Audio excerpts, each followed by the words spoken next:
As Halloween gets closer, front porch pumpkins are popping up across Ontario. But this year, they may be harder to find. Farmers say a dry, hot summer has left pumpkin harvests much smaller than previous years. Get your pumpkins now.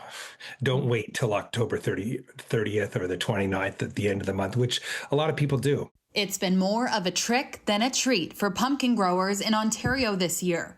Rainfall was well below normal this summer, and the lack of moisture and extreme heat stunted pumpkin growth. Some pumpkin farms don't have irrigation because they have massive fields.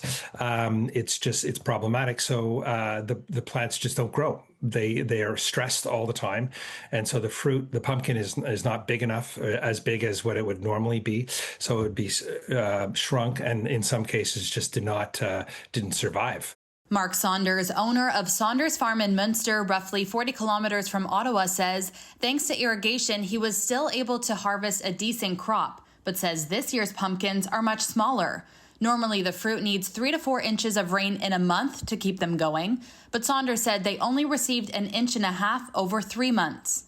So either the plant would wither away and die, or the pumpkin would just not grow, and they compete with other pumpkins on the vine, and only one or two might grow. So you're going to get less quantity and less quantity of pumpkins and less size of pumpkins.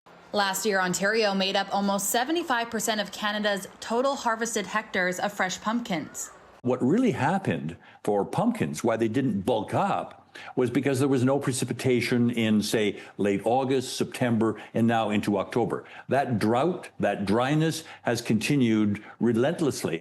The former Environment Canada climatologist says it really comes down to the fact that it was too hot and too dry for too long. He says some areas have only received around 40% of the precipitation they normally get. It was almost like everything weather-wise was working against pumpkin growers. And that's why some of them have said this is a year we've never seen before. In 40 years or 50 years of growing pumpkins, they would describe 2025 as clearly the worst year. So if you're hoping to fill your porch with pumpkins or have some ready for carving, experts say don't wait. The biggest pumpkins are already disappearing fast. In Toronto, Catalina Gillies, City News.